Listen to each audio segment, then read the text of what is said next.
said it, Effie. I said I've never seen such hideousness in all my life. There's a lot of this, Yeah, couldn't agree more.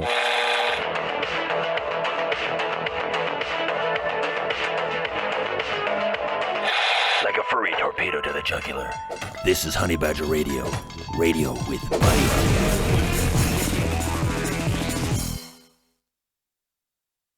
What do you get when you mix a hot-tempered woman, a bread knife, her boyfriend's leg, and one gynocentric judge?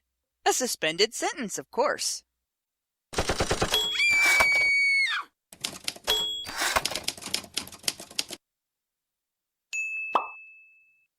For the past few weeks, we've been discussing the accountability gap, a gender disparity in the degree to which people are held accountable for the impact of their choices on themselves and on others.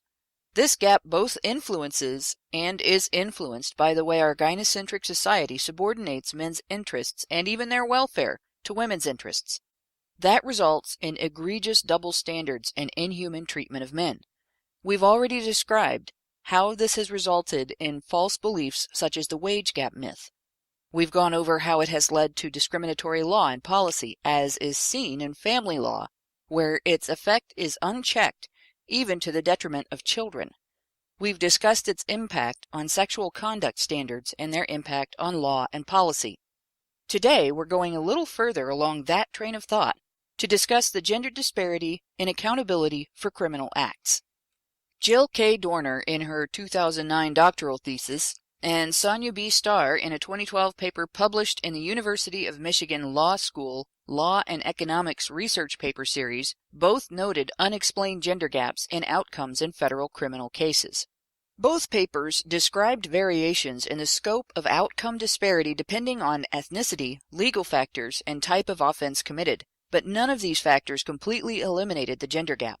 For instance, Dorner pointed out in her 2009 report explaining the gender gap in sentencing outcomes and investigation of differential treatment in U.S. federal courts that prior research had found greater racial disparities in sentencing in drug crimes, average than women do.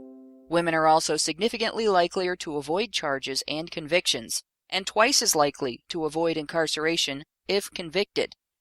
There are large unexplained gaps across the sentence distribution and across a wide variety of specifications, subsamples, and estimation strategies. The data cannot disentangle all possible causes of these gaps, but they do suggest that certain factors, such as child care and offense rolls, are partial but not complete explanations, even combined. Both women noted that the most prevalent beliefs about the reasons for this disparity were not supported by evidence, but instead involved theoretical arguments. In other words, they were rooted in existing biases. For instance, some attempt to explain the gap by pointing to women charged as accessories to crimes committed by men, but Starr noted that such cases do not account for a significant portion of the gap, and they do not explain crimes committed individually by women. She even found that the same factors can influence judges in different directions depending on the sex of the defendant.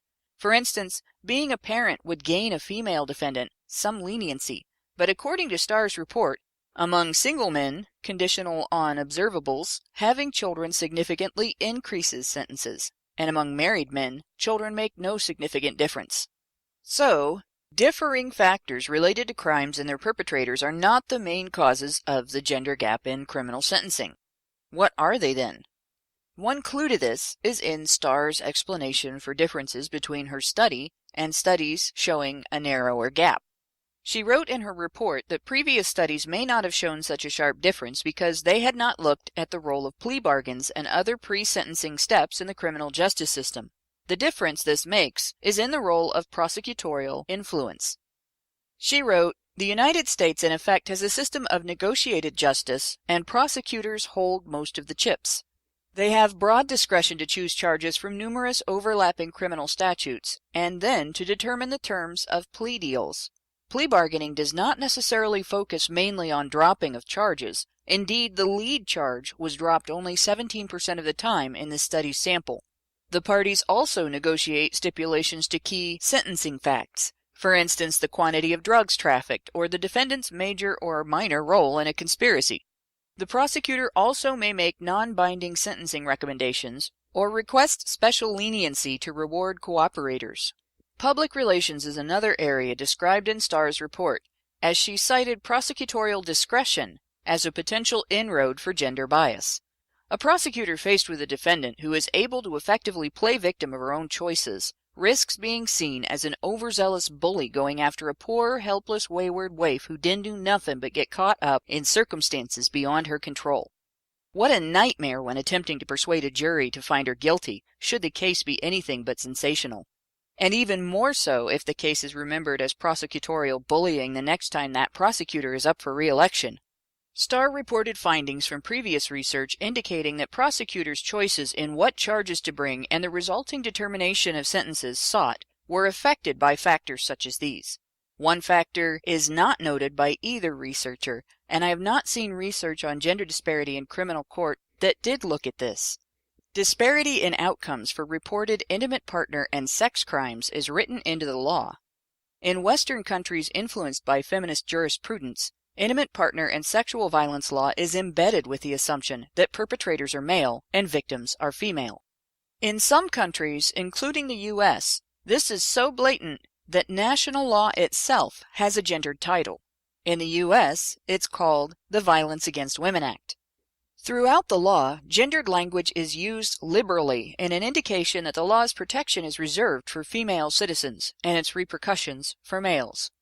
Section 40291 of the Violence Against Women Act establishes an effort to prove a pattern of specifically male violence against specifically female victims. Section 40121 establishes an effort to train law enforcement and prosecutors to look strictly for male violence against female victims. Section 40231 establishes a financial incentive for arrests, offers of state-funded legal advocacy for accusers in domestic violence cases, and funds influence of judicial handling of cases, all with female victim, male perpetrator portrayal of these crimes. The combination is specifically designed to ensure harsh treatment for men and boys accused of partner violence, while establishing leniency for accused women and girls.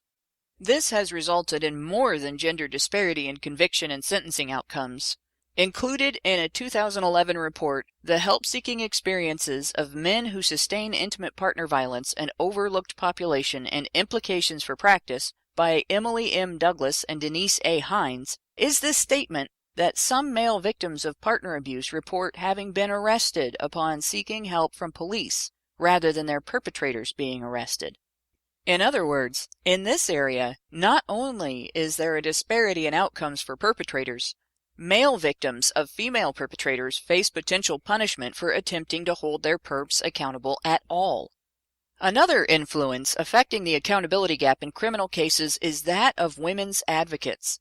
The National Organization for Women has actively promoted some of the myths surrounding gender disparity in sentencing and gender stereotyped beliefs about criminal offenders in their advocacy for leniency in female criminal cases. This is the same organization that has published lobbying agendas which included demands for increases in prosecution of men unable to keep up with child support obligations. In Now's book, a single mom who sells drugs in front of her kids deserves a break, but a non-custodial father who cannot earn enough money to support 2 households? Throw the book at him. #feminist logic. That isn't just a U.S. feminist attitude either. Guidelines handed down in the UK in 2010 admonished judges to go easier on female offenders. In 2011, a UK Women's Justice Task Force report offered the suggestion that women's prisons in the UK should be replaced with community service and mental health treatment. While the research done by the group making the suggestion is of interest, there is nothing in it to suggest that it is applicable only to women. Yet the suggestion has not been extended to apply to male offenders. This leaves us with some uncomfortable questions. Are we as a society responding to criminal offense in the most productive way we can, or are we using the criminal justice system as a vehicle for the perpetuation of our species' tribalism? If the point of the penal system is the use of punishment as an effective deterrent to crime and a containment system for the criminally incorrigible, what does that say about society's attitude toward female criminals and their victims? Are crime victims less victimized if their perpetrators are women? Are their experiences and their rights less important? Does society think women less possessed of the self-control necessary to keep their behavior within the bounds of the law? Isn't having less culpability an indication of less capability? And wouldn't that indicate justification for restricting women's freedoms, as one would those of children, in order to prevent serious life-impacting errors? I wouldn't think that would be what feminists would want to advocate for, but isn't it the logical conclusion to their gendered position on criminal sentencing? What if, as feminists argue when lobbying for alternatives to incarceration for women, such measures really are a more effective way of dealing with many criminal offenders? If that is what works, why wouldn't we want to use such alternatives with both sexes? Surely we don't want rehabilitation from women, but recidivism from men. And if, as feminists argue, harsh sentencing is a human rights issue, shouldn't the push for reforming the system be inclusive rather than gender discriminatory? After all, men are human. They're as human as women are, aren't they? Hello and welcome to HBR Talk 18, Crime and Punishment, Accountability Gap Locked In. Just a reminder, if you want to join in the chat on YouTube, please go to the Badger Livestreams channel. If YouTube is experiencing platform malfunction syndrome and won't let you listen, we're also on Twitch. And if you're into this kind of thing and you want us to go deeper, harder, and faster, consider becoming a patron at feedthebadger.com. After all, a big mouth's got to be fed, right? I'm here tonight with Woozle Slayer Karen Strawn, professor of... Every time I do this, there has to be a technical difficulty. My whole intro just closed on me again. There we go. Professor of Perspicacity, Aiden Paladin, and that adorable specter of death, Prim Reaper, to put another aspect of the accountability gap on lockdown. You'll all come along quietly, won't you? We wouldn't have to do this the hard way. Wouldn't want to have to do this the hard way. Well, I think this whole thing is exemplified by that pilot project that they did in California a few years back, where they actually were, they had initiated a system of early release for female offenders who were nonviolent and not at serious risk of recidivism or whatever. They looked at a number of factors, right?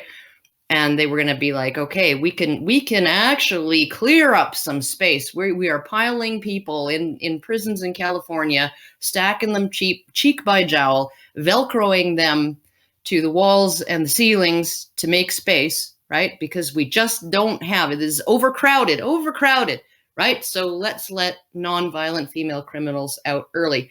And the whole justification for this was to free up space within the prison system that is overcrowded. But it's like when 85% to 95% of your inmates are men, why wouldn't you extend this to nonviolent male convicts? Like, why would you not do that? So, and the excuses were just, well, it's a pilot project, right? Oh, no, it's not. It's just female favoritism, right? And it's excruciating, because this is something that has been dealt with, all through history, right? All through history. Initially, coverture laws made it so that if a woman committed a crime, technically it would be in her husband's presence, but usually it was applied if he knew, right? If he had had reason to know, right, that she was doing this or had committed this crime, right?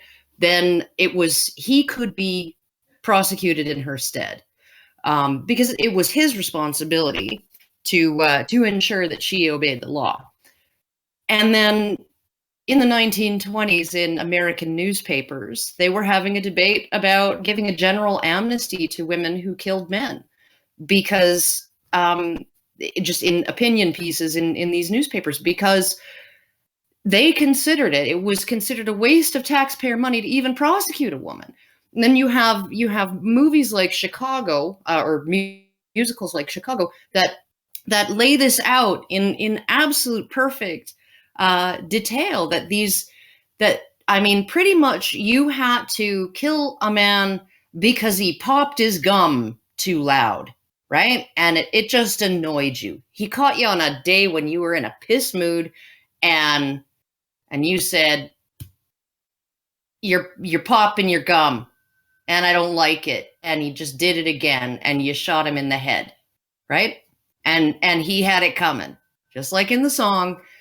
And that was about probably the only woman who would actually have been convicted.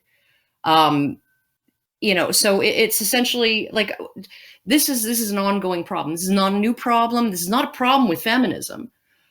This is just a problem with general gynocentrism and chauvinism and all of those things. And if we want to live in a society where men and women are considered equal and women are liberated, right? In order to be liberated and have all of the freedoms that men have, right? You do need to have everybody having an equal form of accountability applied to them, right? You can't have, we even see this with Hillary, and she can pull the sexism card. Do we really want a president that nobody is allowed to criticize because she can say, oh, you're only saying that because you hate women? This is a big fucking problem, right? The accountability gap, if we are going to have equal rights and freedoms for men and women. And nobody wants to look at it. Nobody wants to think about it. And certainly nobody wants to deal with it. They're in the process of trying to make things worse for the most part. So, well, look at people getting off for the insanity plea just because they had premenstrual syndrome. Like, it's absurd, the amount of things that they want to let women off for.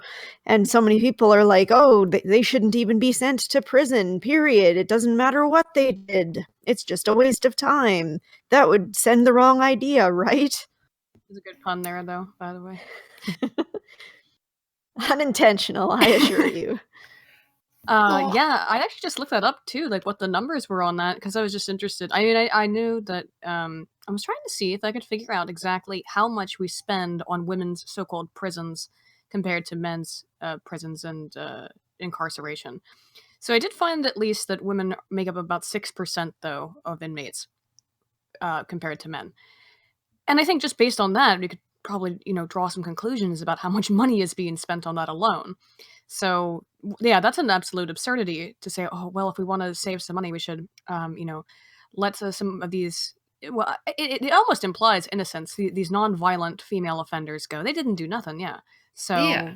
But no, but insane waste of time. Well, but what strikes me too about that is that if okay, the only women who are actually ending up in prison are the really egregious cases, right? We're not, like, they are 6% of inmates. If you walk all of the numbers back and all of the discounts that women get just because of their gender, for similar crimes and similar circumstances, right? And these women get these discounts, and it's not just the 63% difference in sentencing. It's also the half as likely to even be incarcerated in the first place, and less likely to be, like when they commit a crime, they're less likely than a man to be stopped, right, by the police. They're less likely than a man to be arrested. When they're arrested, they're less likely to be charged. When they're charged, they're less likely to be prosecuted. When they're prosecuted, they're offered better plea deals, right? And also the charges against them will be generally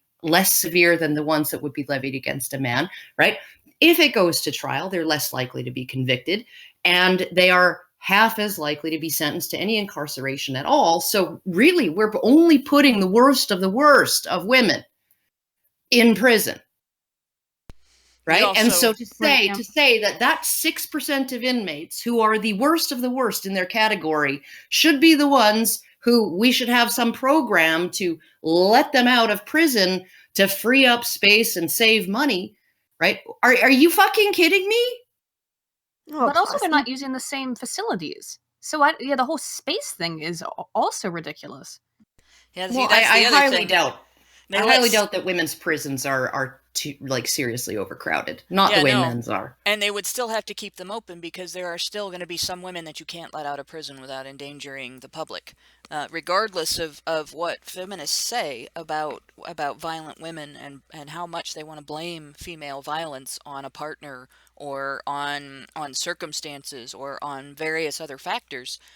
Women are violent for the same reasons that men are violent, and women who are violent are dangerous for the same reasons that men who are violent are dangerous, because they don't care, in all honesty, when they're the women that are violent who end up in jail because of their violence, they don't care who they hurt. And Well, a lot so of it's not going to save a dime.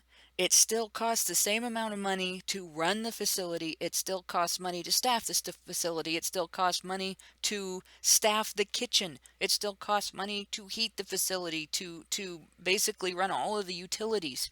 It's ridiculous to say that it would save a dime, really, to let women out of prison just because they're women. And if they really wanted to save a lot of money, they could very easily start looking at how many men they put in prison for minor crimes, like walking Yeah. down the street with a joint in their pocket. Yeah. Yeah, no, and then the one case that you mentioned, right, of the you stab your boyfriend in the thigh with a bread knife, right? And it's not your first act of violence against him. There's an ongoing pattern of you being abusive and violent towards him, and you also have a history of drug abuse and bad behavior in general and all of that. But you have a promising career. You're in medical school and you have a promising career, and the judge just can't bring himself to incarcerate you and have that be ruined for you, right? And then I'm thinking to myself, okay, so, and then there was the one guy in university who he had a promising career. He had all kinds of promising things that he had going for him, and he was on his way to a better and brighter future, right? And I don't know, maybe he just annoyed a woman that he had sex with, and then she went to the women's center to talk through her feelings about it, because he didn't, we had sex, we hooked up, we're both drunk, he didn't call, he's not answering my texts, and I just feel like I'm not happy about the experience, right? Just overall. And the women's center counselors will convince her that it was rape because she'd had 4 drinks, right? And that guy gets to lose his future, right? He gets to lose his future. But this woman with this track record, oh, but she's so young and she's so pretty and, and she's so talented and she's so smart. And I mean, sure, she's a hot fucking mess of bipolar and borderline personality disorders, all just fucking jammed into her skull. And sure, she's violent and breaks the law in multiple other ways. And we know that, but, she's just so cute, though. And counseling, right? She could benefit from some counseling, and then she'll really probably it'll be fine. Women really aren't violent at their core. They're cooperative and supportive of each other, and that's why we want to make the world more like women, because it'll be so much more cooperative and supportive and helpful, and it'll just be lovely, won't it? Well, one of the cases in that was brought up in that sort of national debate in the 1920s was there was this woman who she got engaged, she got engaged to a man, and I guess, once, because this is how borderlines work, right? Borderline personality syndrome people, or disorder people, they will be super, super nice, super exciting, really, and the initial emotional thing is usually very intense. The sex is usually really intense too, right? And they rope you in, and you fall for them really fast. And then they lock you down in some way or lock you in some way, right? So you get engaged, right? It would be these days, it would be get married. But back in the 1920s, because they had heart balm lawsuits and women could sue if a man broke off an engagement and get monetary damages for that. Because of that, that would be the first instance where a woman would feel like she had locked the guy down. She'd essentially chained him to her. He has publicly announced that they are engaged, and then all of a sudden, that's when the switch gets flipped, and they feel safe enough to behave in whatever way they want, right? To treat you however they want, and that's when the abuse starts, right? So this guy, right, I'm guessing probably was in a situation where he got engaged to this girl and then she starts becoming a complete fucking nightmare, right? And so what does he do? He breaks off the engagement and she shoots him in the stomach and he dies. And then she cries on the stand and is acquitted by a jury. Well, this is one of the reasons that they started putting women on juries was because prosecutors basically said they could not get a jury of men to convict a woman because of how effective a woman's tears were and how women could get away with basically pleading, I'm a woman, I can't be evil, I can't be a bad person, I can't have done this because I was malicious. There have to have been I'm a victim of my circumstances. Poor me. And it took getting women on the jury to call bullshit on other women for doing that. Because women have been pulling that on men for centuries, and I think to varying degrees. I think, too, it needs to be looked at that jury duty is a duty. It's not a right. It's an obligation, right? And it's one of those obligations that women were exempted from. And it wasn't necessarily that the reasons for that weren't necessarily because we can't trust women's judgment or whatever, because women were lawyers at this time. Women were judges at this time. Often women judges would be able to see through, the tears and the sob story, right? So, I mean, if you were a prosecutor, if you were a defense attorney defending a woman who had killed a man or done something horrible like that, and you were up against a female judge, you definitely wanted a jury trial, not judge only. But essentially, it was jury duty is inconvenient. Nobody fucking likes it, right?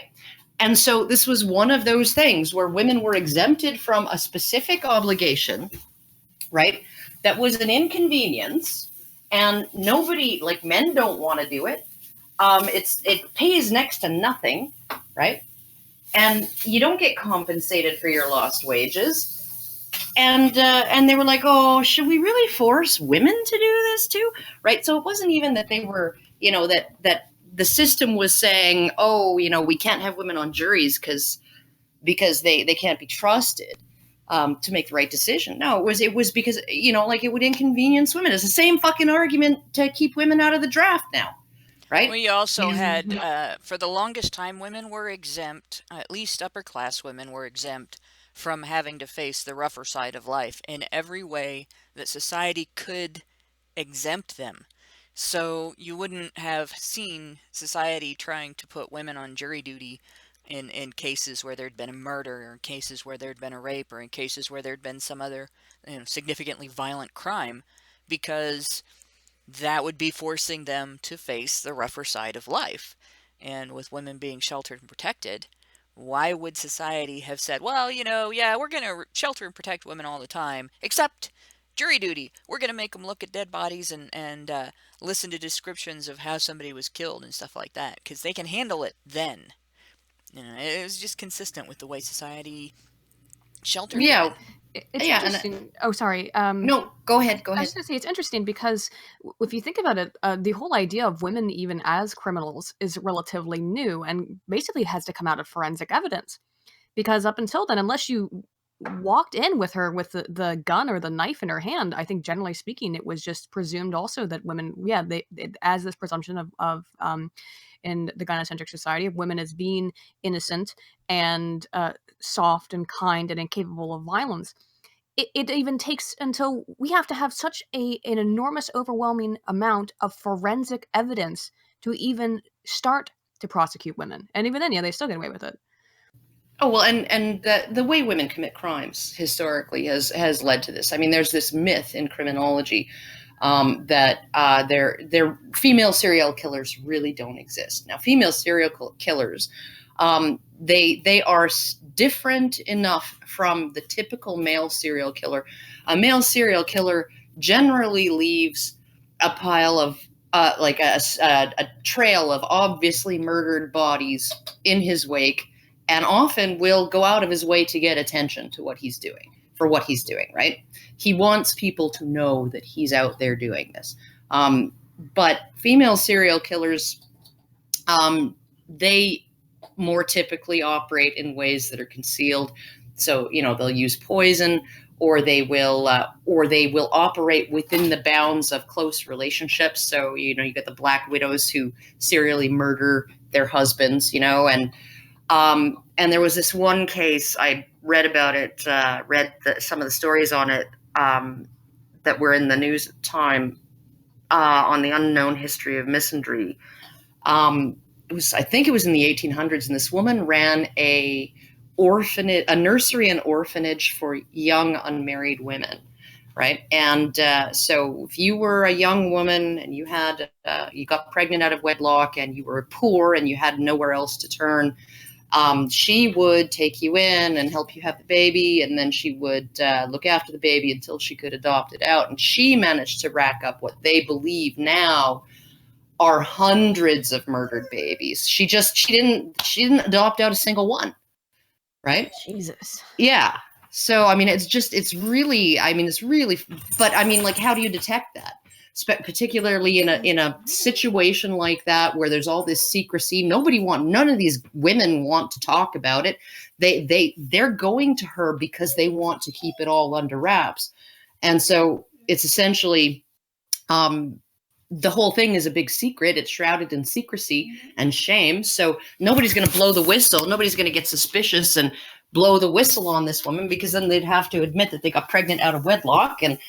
And so it was just a massive, massive situation where this woman was able to avoid detection for years and years and years while she was murdering babies. There's been a few stories actually of female nurses that have done that as well, where they've injected patients, or they've killed a number of babies, newborns, in this manner. And there's also another means of killing that women do that is unusual for men, and it often goes undetected simply because of the way it's done. Although now forensics is making it more and more detectable depending on the methods used, and that's somebody mentioned it in the chat, and it's gone. I can't see it now, but it was Munchausen's by proxy. Oh yeah. That's the one way in which female killers do seek attention. And they don't seek it through specifically killing necessarily. They seek it through playing not exactly the victim, but the long-suffering caregiver of somebody who is ill. And then, of course, it turns out that that individual is ill because of the woman who is playing the long-suffering caregiver. And it's interesting the way it was portrayed in that M. Night Shyamalan movie, the one that everybody... Sixth Sense. Yeah, like, that was before everybody knew his method, so everybody was like, oh, you gotta see this movie, this is a cool new thing, right? And then he did the same thing over and over again for all the rest of his movies. But the portrayal of Munchausen's by proxy in that movie was interesting in that it was a lot more blatant. Though that woman would have been caught simply because there would have been a detection of the damage to the child's system, unless they, forbade an autopsy or something. And there was a story that we talked about on one of the Voice for Men radio shows a couple of years ago that when it came out, it's one that rips your guts out. There was a child that died of salt poisoning. And if you've ever had too much salt in your system at once, it's very painful. It can be before it gets to the point where it's potentially deadly. It gives you gut-wrenching diarrhea and vomiting. Um, and so for this to have happened is just for it to have been done to him on purpose is beyond reprehensible. It's monstrous. And there was very strong suspicion that that the mother had done that to the child, and it was basically through the child's medication, or Well, through the way they were feeding the child. well, 'Cause and with Jesus. and it was the child either was on a feeding tube or some other sort of uh, system, like a drip. There was something, I can't remember the whole story, but there was a way that liquid was being introduced to the child's body that wasn't through the mouth, and that was essentially how they figured the salt got in. Ooh, this is well, interesting. I actually just looked this up. Just did a quick search on it. I found this study. I can't. I mean, it looks pretty legitimate to me, but this was actually, interestingly enough, in this study, with particularly looking at Munchausen's by proxy. This is going to be. It's a doctoral dissertation, so that always means you should take a little bit of grain of salt. Dawn Hurst 2005. Hurst 2005 seems to indicate that actually when jurors were given two different defendants, one of which was female, one of which was male, who were accused of Munchausen's by proxy, they actually did have view the woman as more responsible, and I think that's because there's an element of caregiving to what happens, or misattribution of caregiving to the Munchausen's by proxy case, in contrast to how we typically think men abuse children through beating or physical violence that's more blatant than this kind of thing, which is viewed as a feminine. And I think it is, because I was actually looking for the statistics on what's the gender ratio between people who commit Munchausen's by proxy. But that's interesting. I could see that as being possible, that we view Munchausen's as a female crime, because it probably is. Well, it is. Munchausen and Munchausen's by proxy is they're both more likely to be in women than in men, and you have to realize that Munchausen just on its own isn't the same as hypochondria. Right. With hypochondria, you really genuinely believe that you're sick, but with Munchausen's, would you stop running around? With Munchausen's, it's essentially you like, some of these people will actually poison themselves. They will swallow bottles of pills. They will take pills that they know are going to make them very, very sick. And like one of the most. But here's an interesting thing, because there was an extreme case, and I can guarantee you this woman had Munchausen. An extreme case brought to national attention in part by Al Franken years ago. And it was a woman who was, she worked for KBR, which is a military contractor, I think in Iraq. And she lied on all of her application forms, said she'd never had to take medicine for any kind of mental problem when she'd been on antidepressants and anti-anxiety meds in the past, and all of this, right? But she essentially, she drunkenly hooked up with one of her male coworkers while she was deployed, in overseas. And then she claimed that she had been raped, and some of the injuries that she was describing, like massive tears, torn rotator cuff. She said one of her breast implants had ruptured, because it was so violent, whatever. But she was examined the next morning by a doctor who said, a female doctor, no less, who said, she doesn't seem to have any physical injuries. She's got a little bit of, fissures, in the vaginal and anal area, but that's not inconsistent with vigorous sex. And other than that, she's like, other than just like normal, what you get when you have a good night, right? but she had these, and then she elaborated on this story. It was like this crazy thing because she said she reported the rape to KBR, and then KBR put her in a storage container for like 48 hours or something before airlifting her home. And she was held captive there by men with guns who worked for KBR and all of this stuff, right? And it was all fucking bullshit. All of it was bullshit. Like KBR doesn't arm any of their security.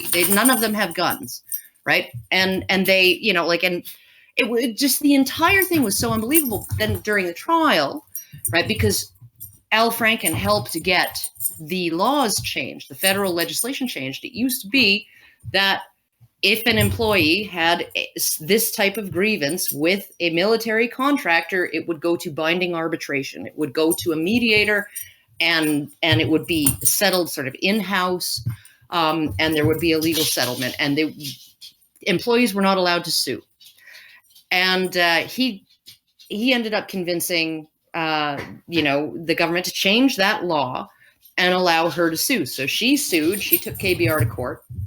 All of this shit came out. And you know what else came out? She'd also made all kinds of rape accusations against her doctors historically. And she had been hospitalized multiple times for things that nobody could figure out what was wrong with her. And the nurses had observed that, you know, she'll be walking down the hallway in the hospital like a normal person. And then when she realizes that one of the nurses is looking at her, she just suddenly feels faint and collapses, right? Like, and the whole thing, oh, I blacked out and my psychiatrist raped me and all of this stuff, right? Oh my gosh. Okay, so it was like, and the woman is a fucking nutter. And she's saying, she's like post-traumatic, can't leave the house, can't fucking do anything since this horrible traumatic incident with KBR.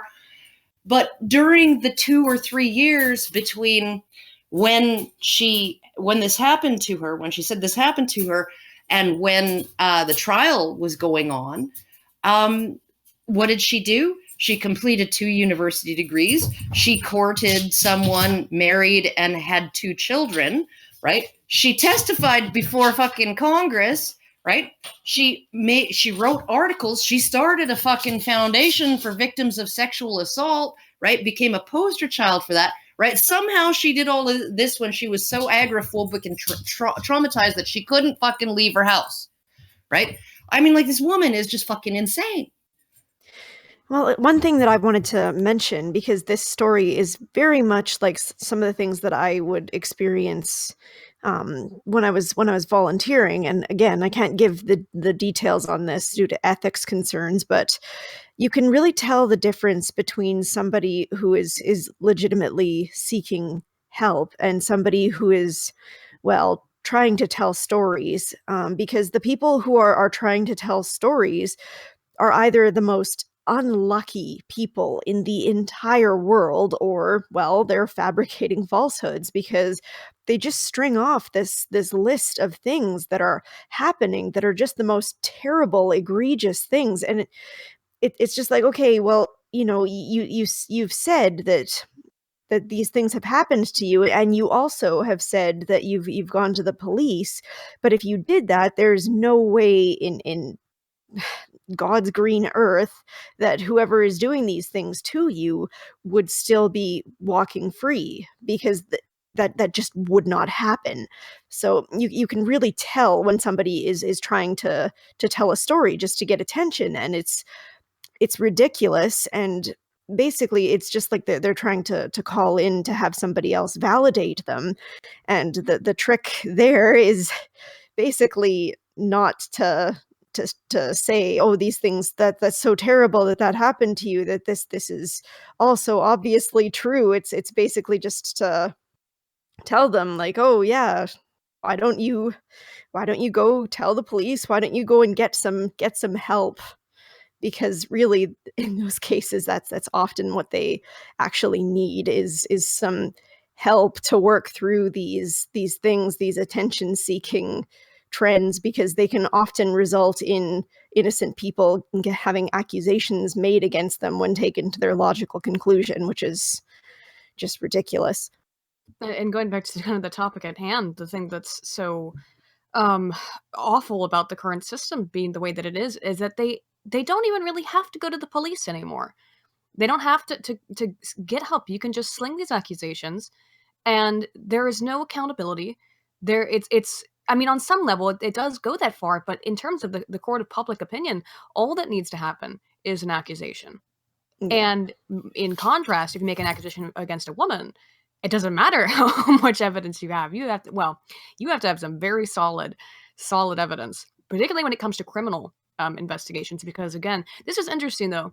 I read this study. Well, I skimmed it real quick. So, but in that Munchausen's case, it basically said that if you were abused by a woman and you were someone who had suffered from Munchausen's, the jury was more willing to give you more money and be more harsh against the female perpetrator. So that might be an instance where we would see this is emotional abuse. Might see more stringency and strictness towards women from a legal standpoint, at least from jurors. Still, you're going to have judges who do shit like, oh, well, she has such a bright future. But maybe if it's the emotional stuff, people are more likely to associate women with these negative effects. Well, but It what, may be what, partly due to the fact that women are viewed as natural caregivers, and it's something that women also perpetuate. We portray ourselves as natural caregivers, and we take that role and we live it. And then when a woman comes along who commits an egregious breach of that role, it's like a betrayal of all society. It's very much like when men commit an egregious breach of the protector role, and how society treats men as deadbeats when they're even just thrust into the provider role and they don't fill it to society's satisfaction. So I mean, it's one of those things where in any area where a woman is held accountable, it's because she's failing at a gender role. yeah, no, and I think that that's largely true, not entirely, because we do have infanticide laws that essentially make an allowance for mothers to murder their infants under 1 year old, if they can demonstrate that the after effects of the pregnancy and birth and lactation were affecting their state of mind. Yeah, And they that have to comes with a basically lighter penalty. they have Right. to basically prove that they were incapable of fulfilling that role. In other words, something that's an out that men don't get. Yeah, absolutely. I actually didn't know that. I mean, I figured they probably would have gotten a lighter sentence, but I didn't know that there was basically an out. Well, it's for like postpartum psychosis, Mhm. right? The other thing you got to understand with this is this degree of accountability gap that actually goes one shade farther. In the United States, I believe in Canada, also in the UK, in other areas of Europe, there are laws that exempt women from abandonment charges if they drop off their baby at designated areas. Like some places it's hospitals, some places it's law enforcement agencies, or basically first responder stations, right? And they're allowed to do that specifically because if they don't allow that, there's a percentage of young girls who will kill their babies to get out of the stigma and responsibility of teen motherhood. And this is the dumpster baby phenomenon, is directly related to the creation of safe haven abandonment laws. Like that is society's response. Not we need to scare the shit out of young girls and make them understand that this is murder and they'll go to jail. Nope, we need to give all women an out. Let them Well, get and I out a mean, parenthood free card. it's just more evidence that feminism is needed, right? Because then we would have more support for these young girls who get pregnant early, and there would be more resources for them, and then they wouldn't have to kill their babies. So clearly, this is the answer. Yeah, back when back when the Monopoly card, oh shoot, I can't think of what it's called, where you you end up having to pay into the community chest. That's what it is. The community chest used to be a real thing. And I learned about it in an odd way. I was watching, I think it was Turner Classic Movies with my parents, and they had this old Andy Hardy film. Andy Hardy was a character played by Mickey Rooney when he was young enough to look like a teenager, which was actually kind of for a long time. And he played this character whose father was a judge, and they had a decent amount of income, but still had to deal with middle class issues. It was that kind of a family setting. And Andy Hardy wanted $200 to buy a car, and he was trying to get his father to give him the $200 to buy this car, and his father was going to donate $200 to the community chest. And he went around and he showed him all of the charities that the community chest supported. One of them was a home for, they called it back then, wayward women. Of course, women are victims of their own choices, right? Through no fault of their own, somehow they got stricken by the penis-shaped wand of the knock-up fairy, and they got pregnant. And I now doubt they they end were up even. in this. I doubt those women were even in the same room at the time. Oh it no, happened, no. right? It was clearly it was the knock-up fairy and not sex with some guy, right? And it was the guy's fault if it was, of course, right? But so they're in this situation, and these poor women. Well, what society did was they donated to this type of charity that provided a place for women to stay. It provided job training for them to get the types of jobs where they would have the possibility of childcare. They wouldn't be working in factories. They wouldn't be working in rough settings. They'd be working in offices and sheltered settings. They might go to, back then it was called normal school, where you got your teaching degree. You didn't go to university for 4 years. You just went. It was actually called normal school too. That's the funny thing. And they would get them set up so that they could have a income, that they could, if they wanted to keep custody of their child, they could provide care for their child.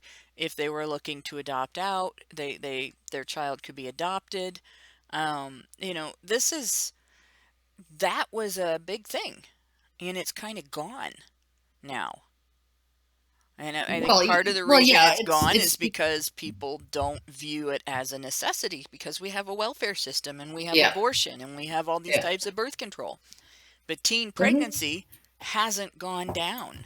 If you count all of the aborted fetuses in with all of the live births, teen pregnancy has skyrocketed exponentially post Roe versus Wade.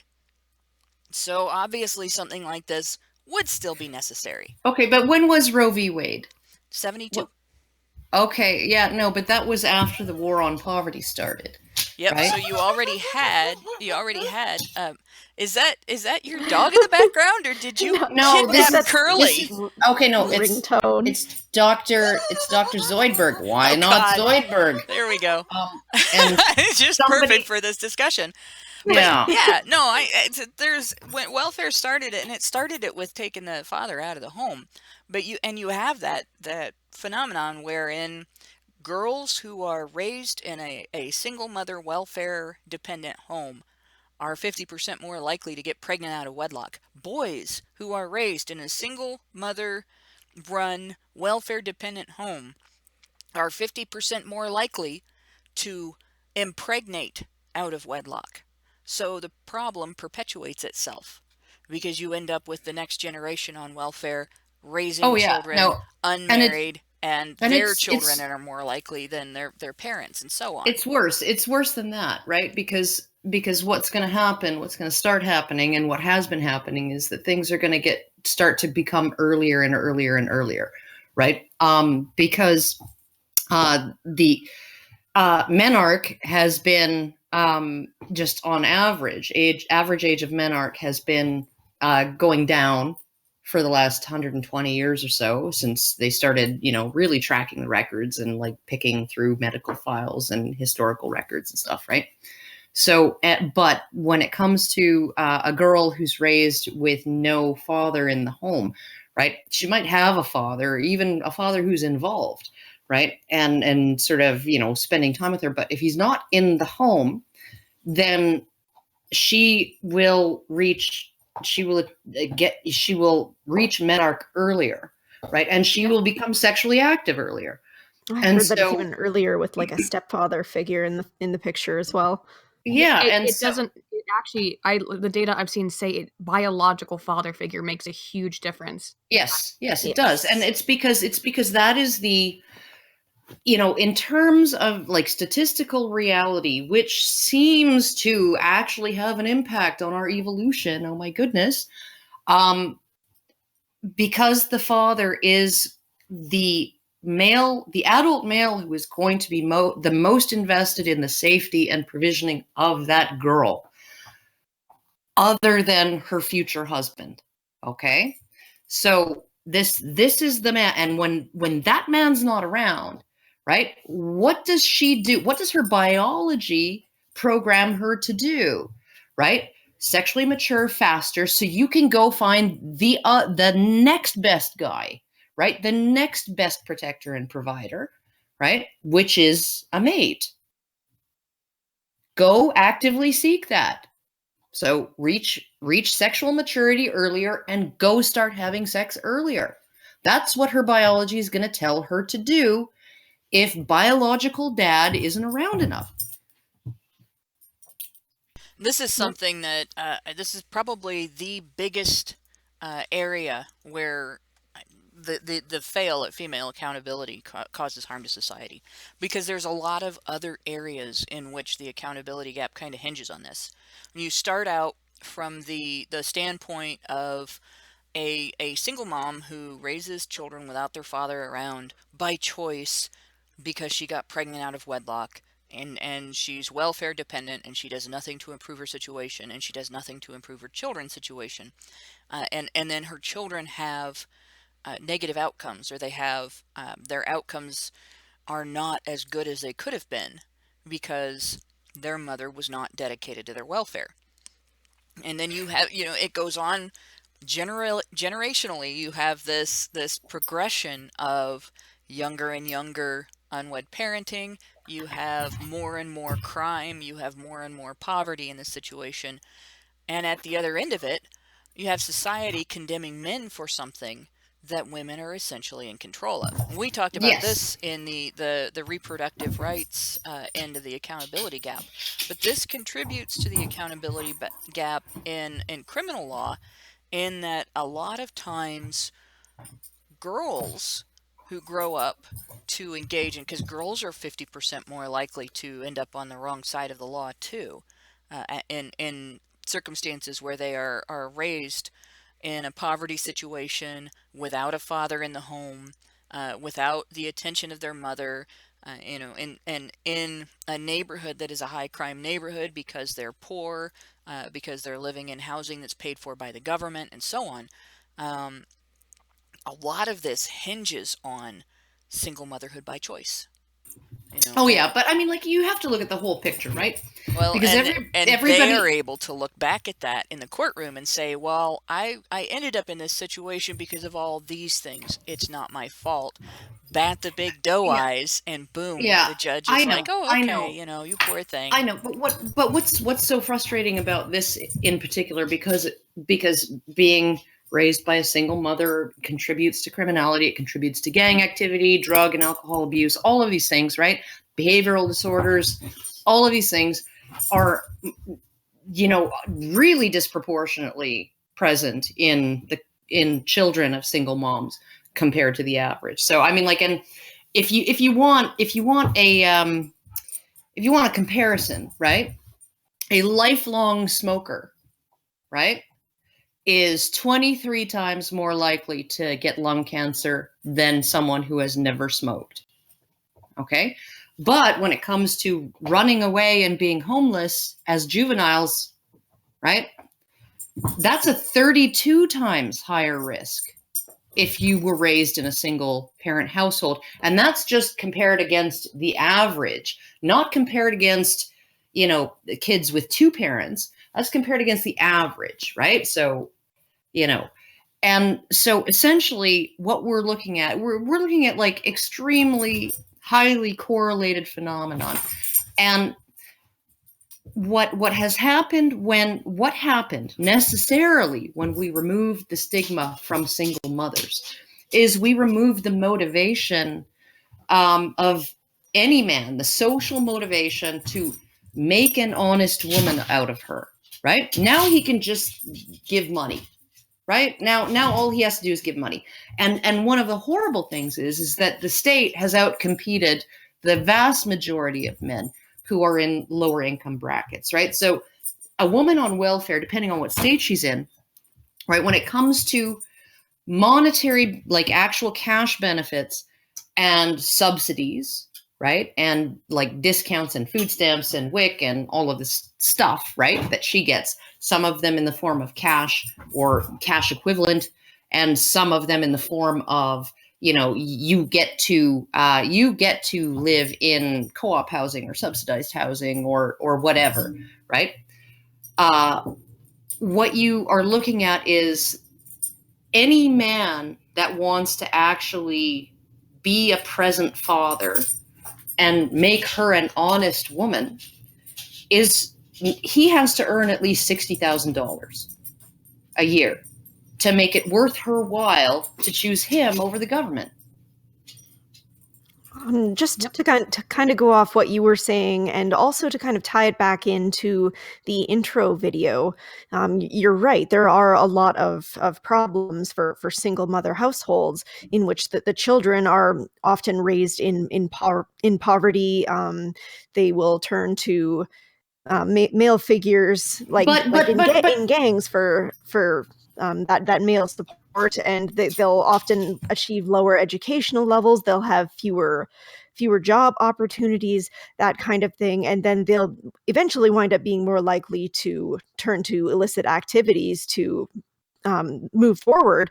But interestingly enough, like we were talking about in the intro, the possibility of women not going to prison because, oh my goodness, we can find better ways of dealing with these problems.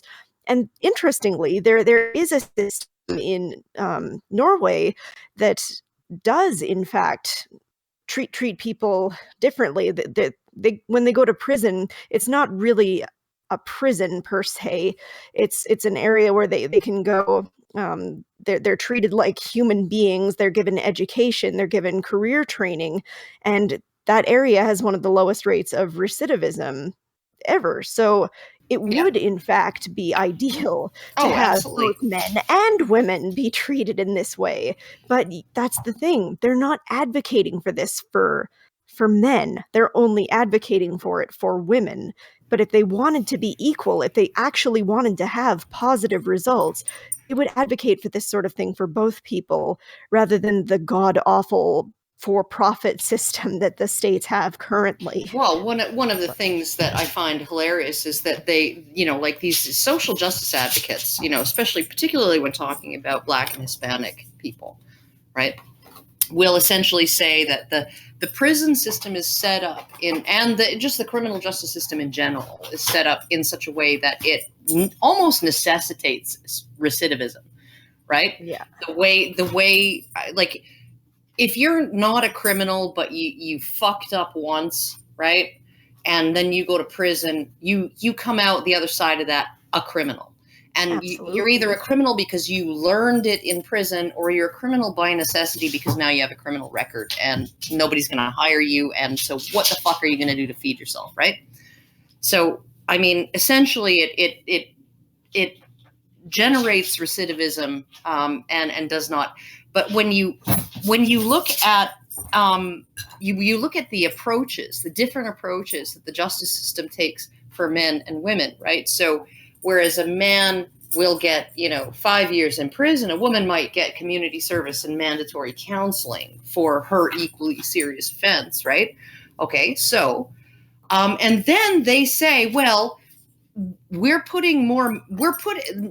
are treated more harshly in the system because they have a higher recidivism rate. Well, okay, but you just said when it came to Black men that it's the system itself that necessitates recidivism, right? You just said that treating Black men in this way in the criminal justice system turns them into lifelong offenders because they don't have any other choice once they come out the other side of it, right? And so, like, the whole thing is just this huge fucking circular argument as to why, like they'll say, oh, the reason men are more harshly treated is because they're more likely to offend, and it's like, oh, or more likely to be criminals. And it's like, no, maybe they're not. You follow the numbers back, you take all those discounts away. I'm pretty sure that men aren't that substantially more likely to engage in criminal acts than women. Like, maybe it's 60-40, right? Yeah, maybe different acts, maybe, but also, it totally, the cyclical nature of this, it's so overwhelming. I'll hold off though on that. Well, it's horrible because if you're a woman and you got community service and mandatory counseling, and maybe you were nice enough and cried prettily enough that the prosecutor said, oh, and your record will be expunged in 5 years, right? Or it's easy to get a pardon, right, and a waiver.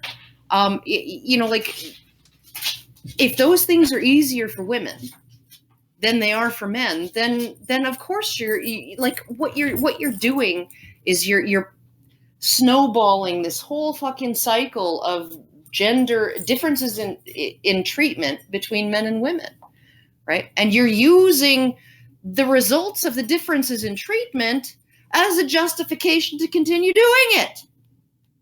I want to point out that cyclical nature is actually important to the discussion, and if Aiden, if you wanted to elaborate on that a bit, it probably would be a valuable addition to the discussion. Yes, it would. Well, I think, first of all, so we started out by talking about the fact that what seems to be a major contributing factor into this, it's fatherless homes. And in the data that I've seen on it, where all of the factors that we have discussed here, more higher proclivity of teen pregnancy, all of a greater propensity towards criminality, in the correlational evidence I've seen, they all just call that risk-taking behavior. And it's highly correlated with sexual risk-taking behavior, and also pretty much with single mother households. We find it time and time again.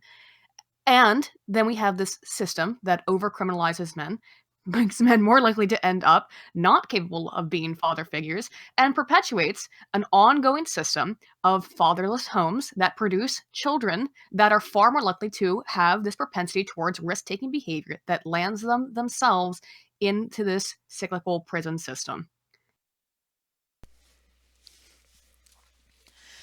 And I want to add to that, if you look at the part of, let's see, which paper was it? It was Dorner's paper, I believe, where she pointed out, pointed out in her 2009 report that these differences hit harder in ethnic minorities, certain ethnic minorities, and you look at the welfare system has hit some of those ethnic minorities first before it hit whites. And you see that greater before gender it hit gap. whites to any degree. To any degree, yeah, to any degree.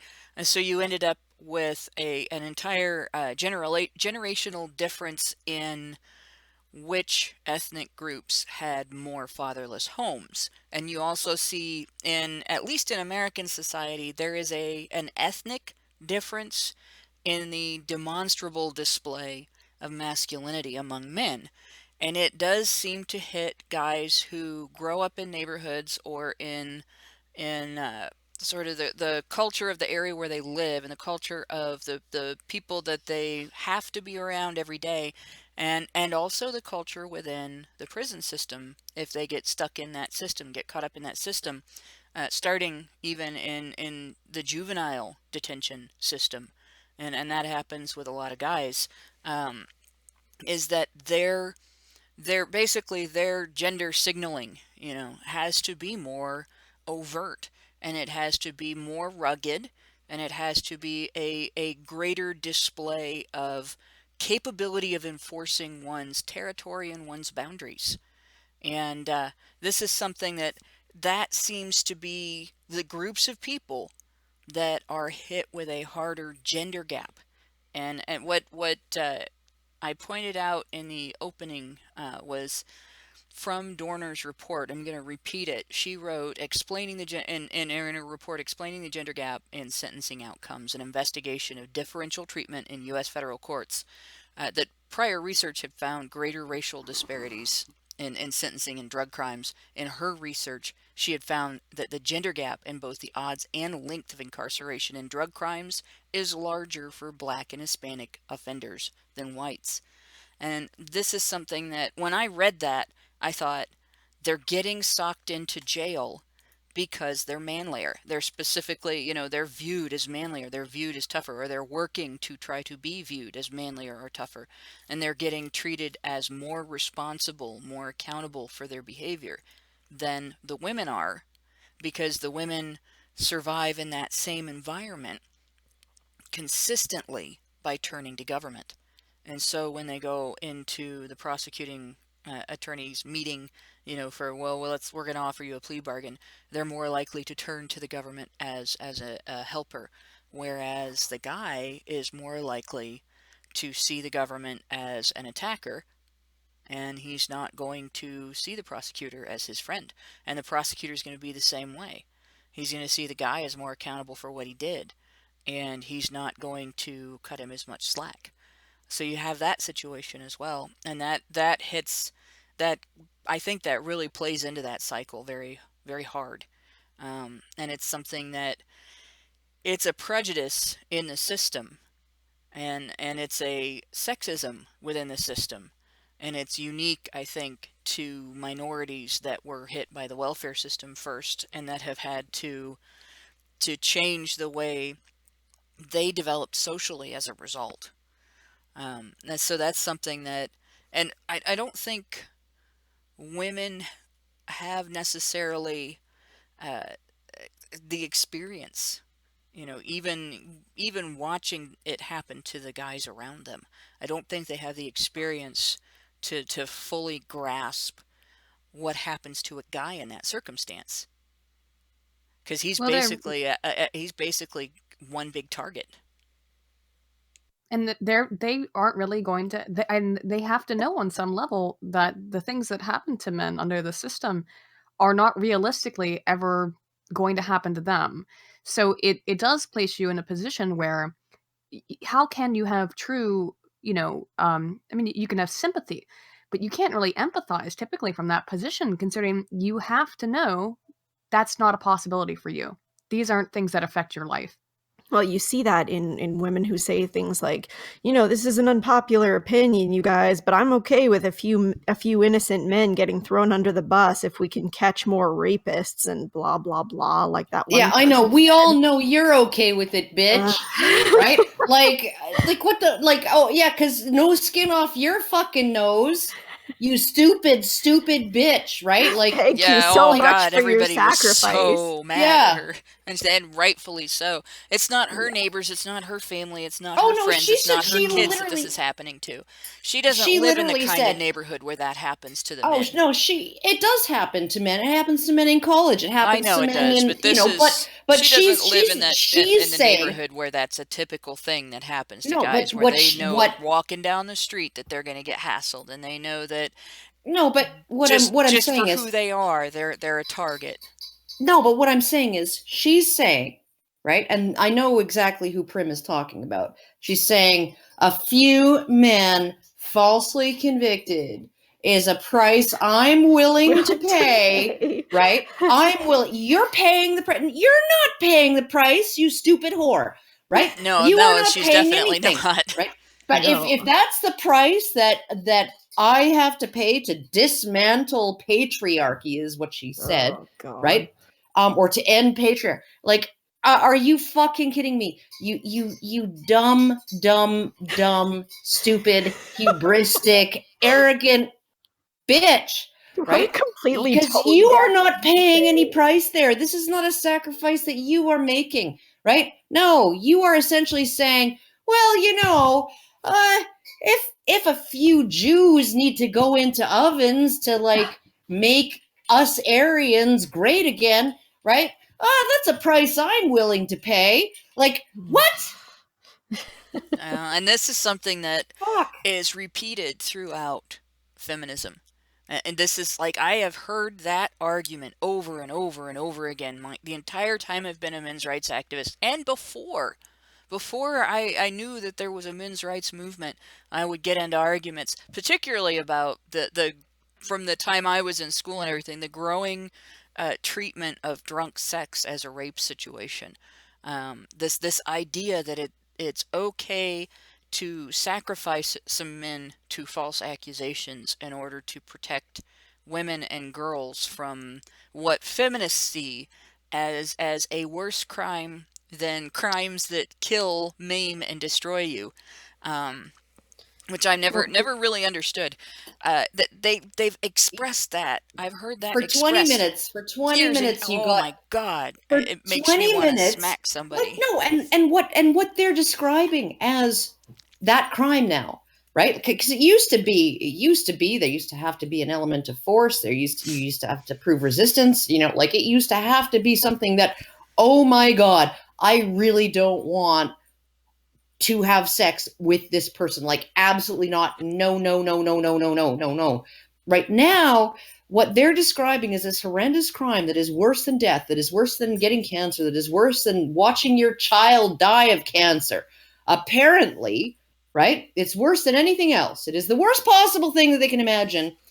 Okay, what qualifies as that crime is spending 20 minutes getting dicked when you weren't quite enthusiastic about it, right? Like when you had ambivalent feelings about it, when you were like, oh, like, fuck, do I really want to have sex right now? Like, or when you feel guilty about it later, and you can say, well, I had a beer, I shouldn't have made that decision. I guess I can throw my husband a bone tonight, right? Like, it's not that big a deal, but that's now rape, right? Because you weren't 100% into it, right? Well, hell, Karen. Or it was, or you agreed to try something new and didn't enjoy it, and the fact that you didn't enjoy it now means that you were raped, or you had a few drinks, right? Don't forget about the co-ed who gave her friend's passed out, blacked out, drunk boyfriend a blowjob, and then turned around and accused him of rape because she said she didn't consent to what she did to him. Yeah, no, and the worst fucking thing in that entire fucking fiasco, he's blacked out, he's passed out, right? She sucks him off, okay? She texts her friends and her resident fucking student advisor dorm person who's like the advisor guy. I don't know what the fucking lingo is, right? And says, I was all me. I wasn't an innocent bystander, right? But oh shit, I just fucking blew my my roommate's boyfriend, right? That was probably not a smart thing to do, right? And then she texts some other guy and says, I wasn't quite satisfied with blowing an unconscious guy. Can you hook up with me? Would that be like, I really feel like I want to have sex tonight, right?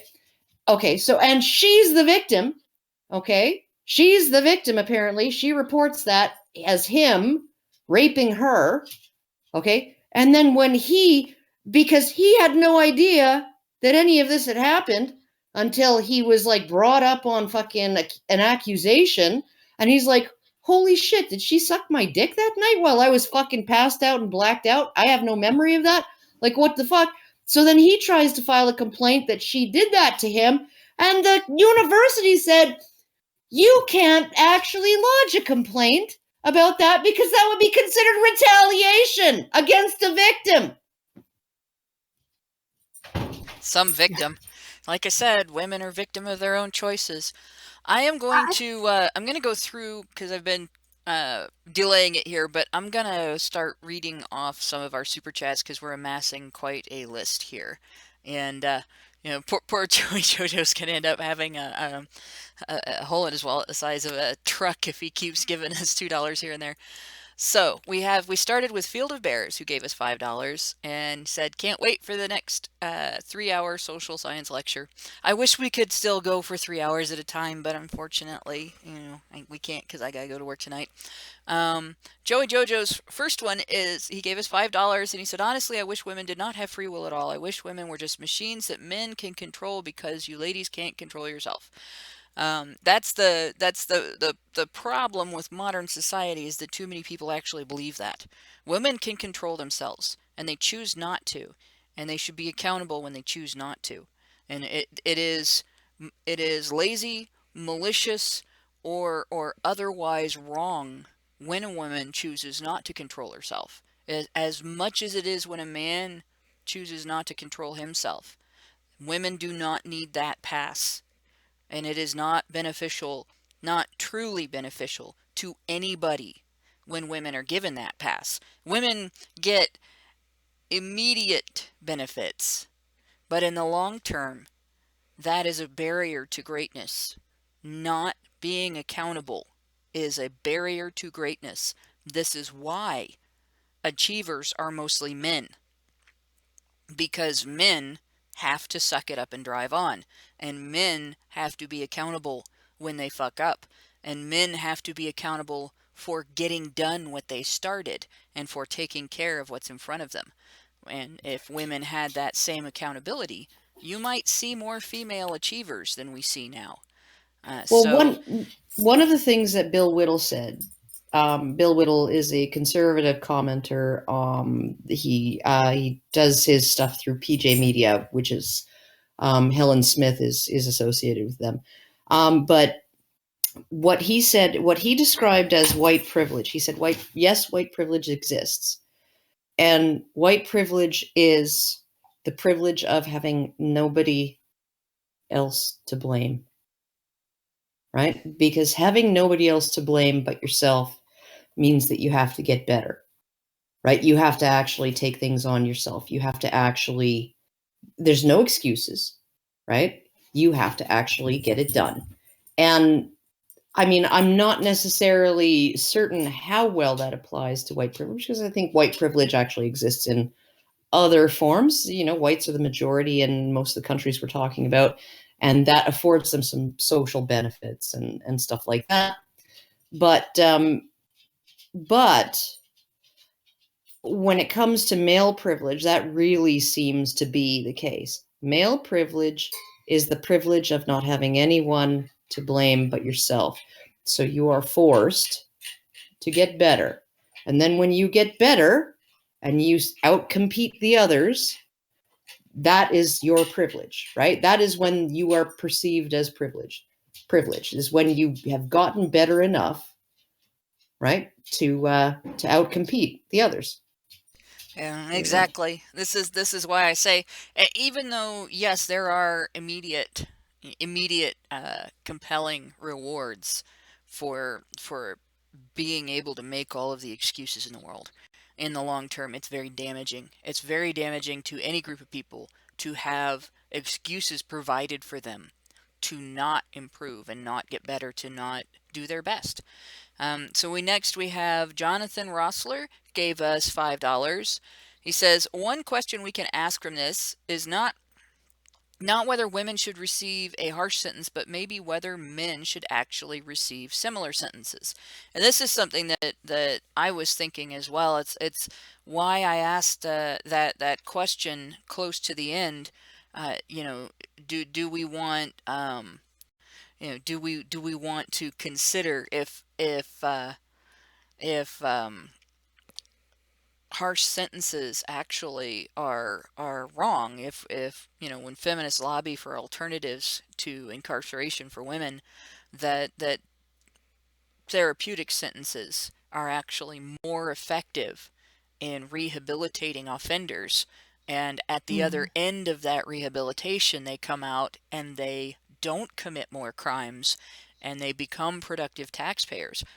If that's what we want, shouldn't we be doing it for men too? And I think in terms of, especially in terms of minor crimes, like somebody gets involved, and if we're gonna police drugs, which I don't think we should be doing anyway, but if we're gonna police drugs and we're gonna police the behaviors that surround drug use that would not be illegal if drug use was not involved, then we should also be considering the fact that these are not people who are necessarily criminal by nature and who simply need a leg up to get back on track with their lives. And it doesn't matter whether they're male or female. If there is a therapeutic rehabilitative option that works, that's what we should be doing instead of simple incarceration. Yeah, And, well, you know, like that example that I provided earlier, it clearly has benefits. It gives them like something to work towards, something to give themselves purpose if they're struggling, if they don't have anywhere to go but to illicit activity to help themselves survive. This gives them something to work towards and help themselves improve. It should be the obvious solution, but you can really see where a lot of feminists are clearly biased in where they're going because they're not advocating for equal treatment. They're saying, no, women should have all of these benefits, but clearly men don't need it because they're already the more violent ones. And we've already addressed the cycle, but yeah, you can just see the bias there. I think one of the hardest parts of our society's evolution is recognizing that just because someone fucks up in a criminal direction doesn't necessarily make them not human anymore. And we end up in a situation where we don't just other convicts and ex-convicts. We cut them off entirely. And this is something that I've watched in the workplace. It's something that I've watched in education settings. It's something that I've watched in a neighborhood setting. I've even seen it happen in church. And there's a degree, Wow, there's some obviously, of irony there. yeah, there's a great deal of irony there, and there's a degree like of distrust that's gonna happen when somebody has committed a crime. And that's not, I'm not saying that that's necessarily wrong. You trust is something that you earn, and when you violate it, it is on you to earn it back. But I think there are times when, very frequently, when after we learn that someone has committed some form of theft, or that someone has engaged in violence against another person and they've been convicted of it, it hasn't just been, they got in a fight, but they actually did something violent for the sake of doing something violent, or for the sake of taking something or dominating or whatever, that we don't give them a chance to earn that trust back. Or we don't Yeah, treat the things that people do to earn trust as deserving of trust. And what that's a what societal thing. Oh, it is. And one of the things too that got me was 'cause, when a voice for men was, sorry, I have the hiccups. A voice for men was dealing with the Gordon Smith case years ago. And he's a guy from Vermont, and he was arrested 8 times based on 13 separate false accusations from his ex-wife during a custody battle. And he essentially, and every single time, right, he was let go with no charges. He was, like, it was just like, yeah, no, there's nothing here. She said, he raped her on such and such a day at such and such a time. He had a receipt from like a store 10 miles away from the scene of the crime, right?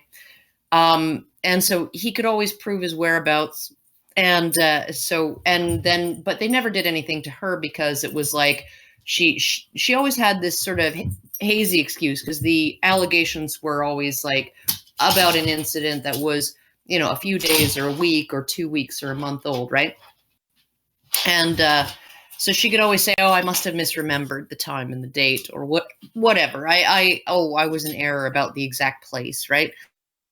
And but then finally, the system, the judge ordered him to wear an ankle monitor, because I don't know, maybe the judge was smart enough to realize something fucked up was going on, right? And told him to wear an ankle monitor for his own good. But he was ordered, even though he'd never been charged with anything, much less convicted, to wear an ankle monitor. And so he's wearing an ankle monitor. And then one day she walks into an emergency room covered in bruises and scrapes and says, 20 minutes ago in this particular alley, just a few blocks away, he beat me up, right? And that was close enough between when she claimed the event happened and when she reported it, right? That the ankle monitor data completely exonerated the guy, and she was finally arrested for making false allegations, right? For filing false police reports. Sorry, I have the hiccups. I'm so sorry. But one of the things, he had to move away from Vermont. I think he moved to Georgia or something like that once he got partial custody of his kids. Not full custody, mind you, because she apparently wasn't badly behaved enough to actually make her lose custody.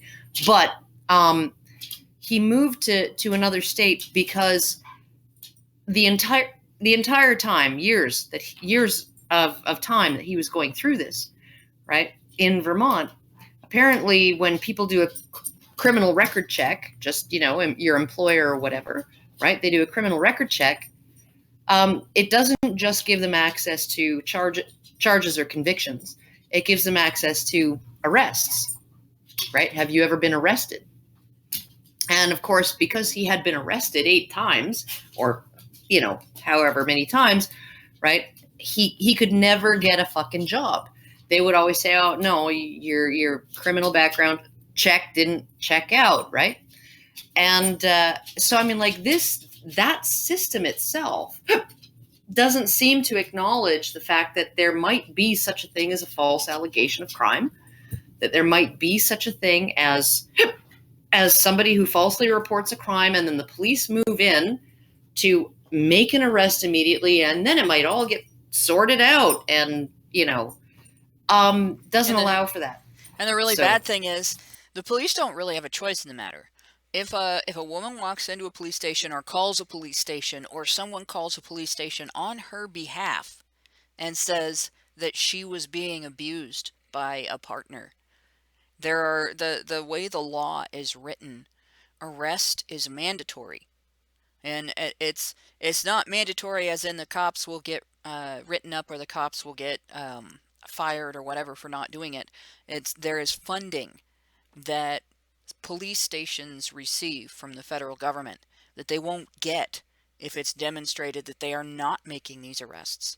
And if somebody files a complaint, they may be forced to give back funding that they got in the previous year. So there's sort of mandatory policies in a lot of, particularly urban police stations, because they need the bigger budget.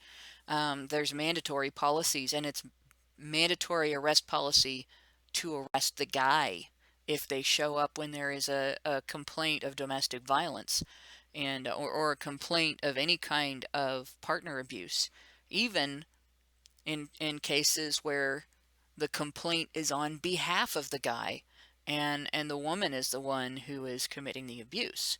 And that tendency for those arrests to show up in job searches, in background checks for jobs and everything, I've seen that affect guys here in Ohio who have been through ordeals of malicious prosecution, where all the way through the ordeal, from beginning to end, there was never a time when it could not be conclusively proved that the accusation was false, that the accuser had lied to the police during the investigation, that the accuser had filed a false complaint, and when she went to court, the accuser perjured herself and got away with it.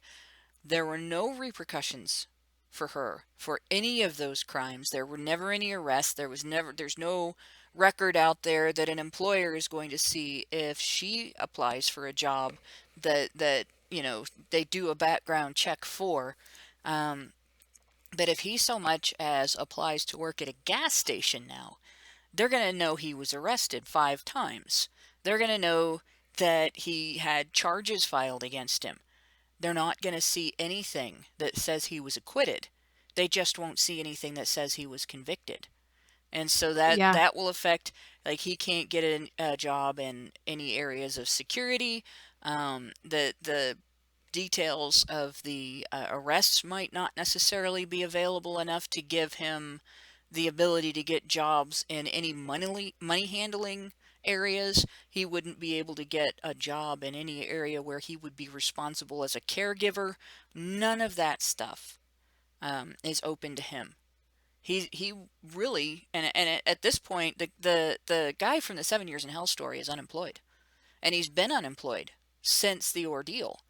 And part of the reason is that he has post-traumatic stress disorder, but part of the reason is because any employer he applies with is going to look into his background, and they're going to see that he was arrested 5 times, and they will not see that it was wrongful arrest.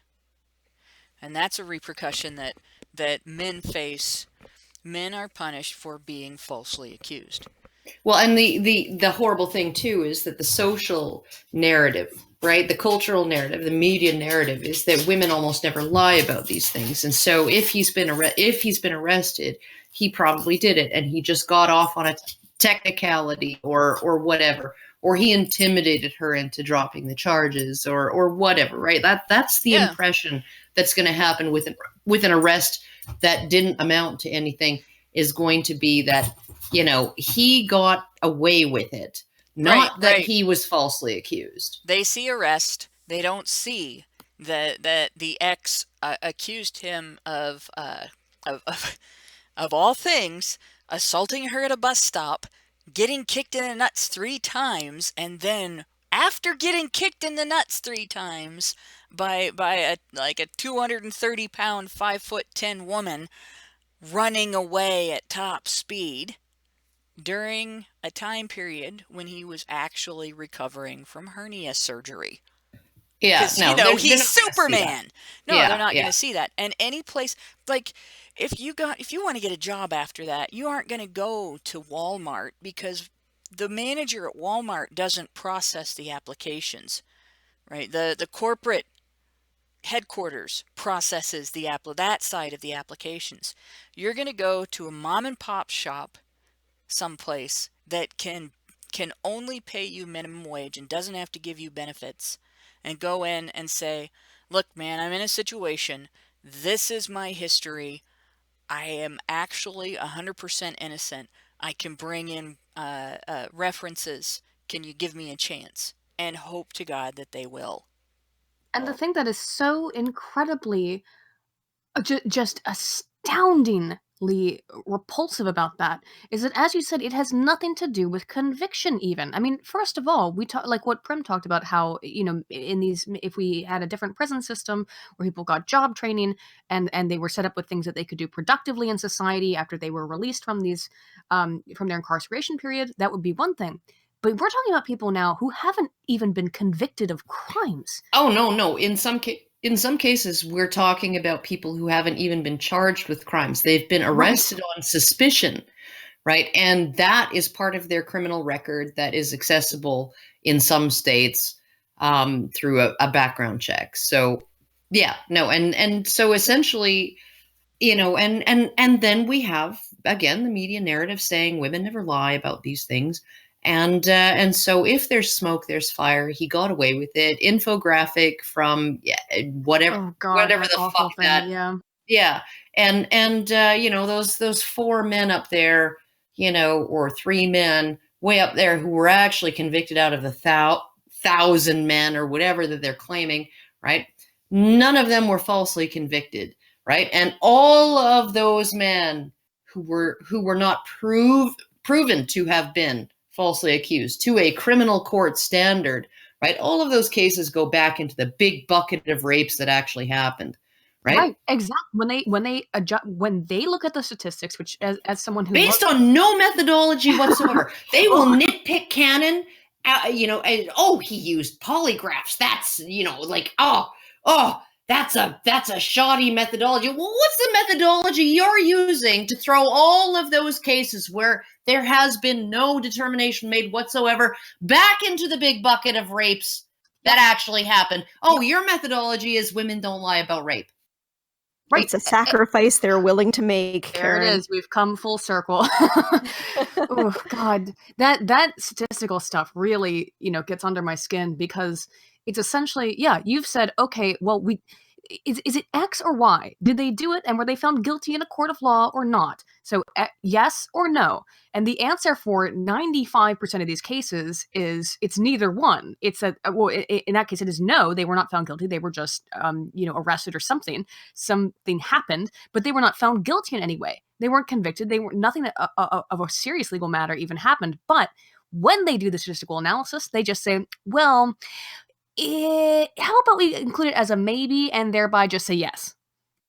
Yeah, no, it's like literally we don't know one way or the another, so we're just going to say it actually happened exactly That's the way the complainant said, right? And it's methods, and it's like, oh, you used a polygraph. Well, polygraphs aren't, and sometimes when you threaten someone with a polygraph, and sometimes people fail polygraphs and they're not like 100%. That's why they're not admissible in court. Yeah, but statistically, over a large sample, you could probably correct for the degree of error there, right? Yeah, you can. Part of the problem is, there are so many different issues with polygraph tests. One being that people psych themselves up for them and can fail them, and that kind of stuff happens. Now, what you end up using, sociopaths can pass them. Yes. Yeah. So what you end up needing to do is you include it in the wealth of your information provided. That's right. You can't really account, but you can say like, hey, look, we can have some additional data because otherwise, what are we talking about? We're talking about he said, she said, completely unprovable claims in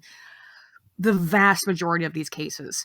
So there's not, if there's no DNA evidence, there's no physical evidence, what are we supposed to do? Well, even if there's here's the thing, right? And here's the fucking thing, right? That there is this big complaint going on among feminists about the untested rape kits. Okay. Now, a few years, I forget exactly when it was, feminists lobbied and got it put in the law, because it used to be when you went in and you reported that you were a victim of a felony, right? I was raped, right? The police were called automatically, right? And you got your rape kit done at the hospital, and the hospital would call police. Now, the hospital can only call police if you want them to call. So you can get a rape kit done and never press charges, never make a report to police.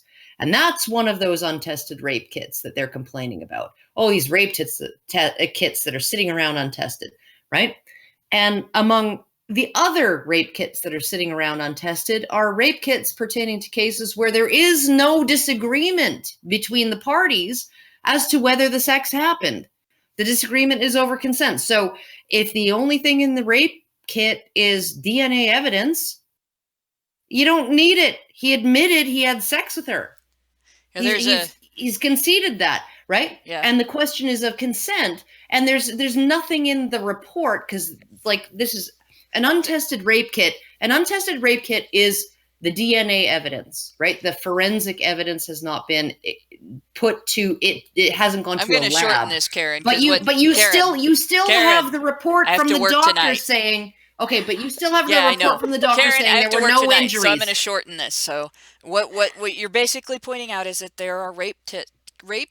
Everyone's saying rape kits tonight. Well, yeah, it's a Freudian slip, But no, you're pointing out that there are rape kits that the reason that they don't get tested is that there is not a benefit to the case to test the kit.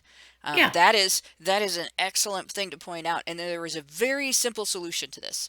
And I put it forth to a woman on Twitter who was like going off about this, and she spent a couple of minutes looking for an angle to criticize it from, and she couldn't find one.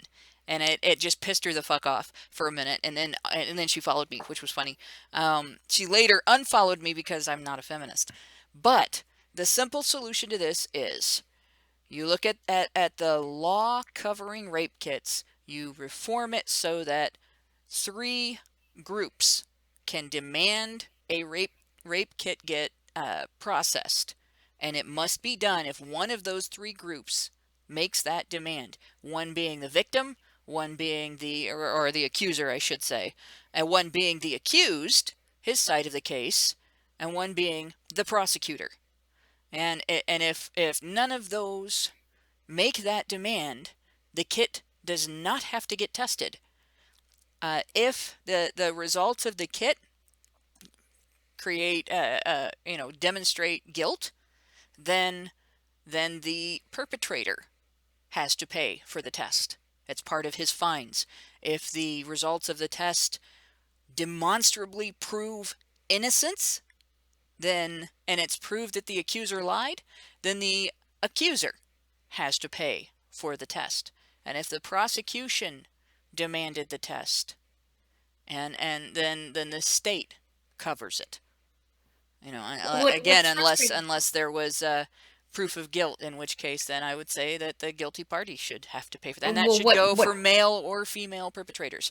So that's the solution to this. That is all that needs to be said about it, because we're going to have to move on, because it's 9:46. And I know it's frustrating that feminists make a big deal about this when the way that they approach it is the least productive way to approach it.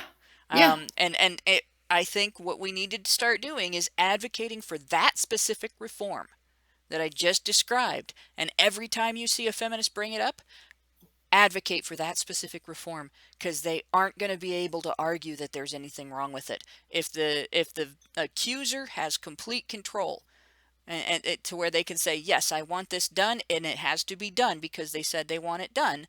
And if the accuser doesn't have to pay unless it's proved conclusively that she lied, and someone else requested that the test getting done wouldn't force her to pay unless it's proved conclusively that she lied, they're not going to have an argument that is going to be rational and persuasive to anybody as to why that reform shouldn't be enacted.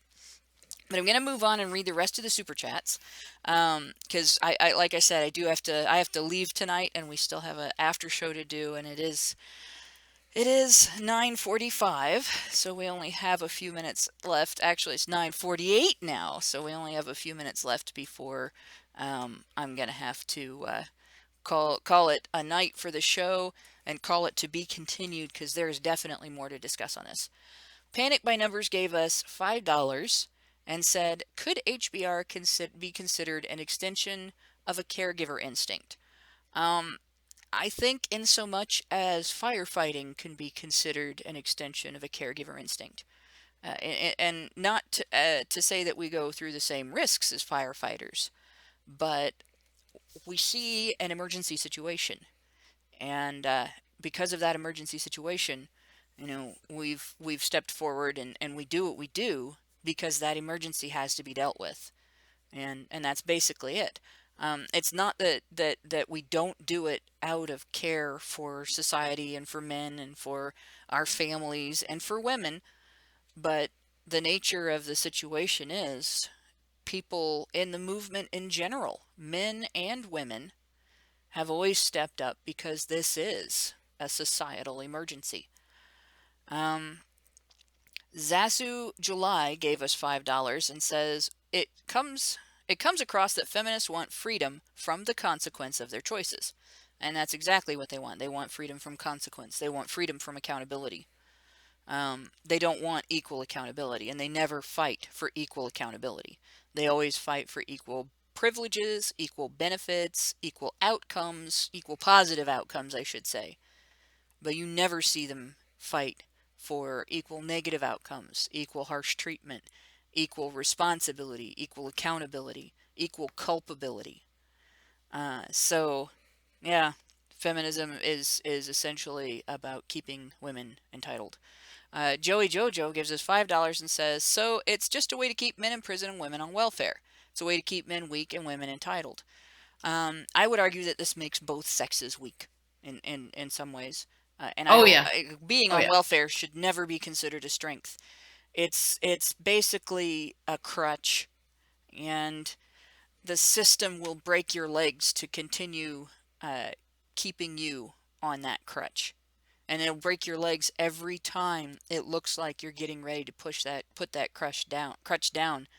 And if you want to get off of welfare, you have to learn to walk on wounded legs until you heal them yourself.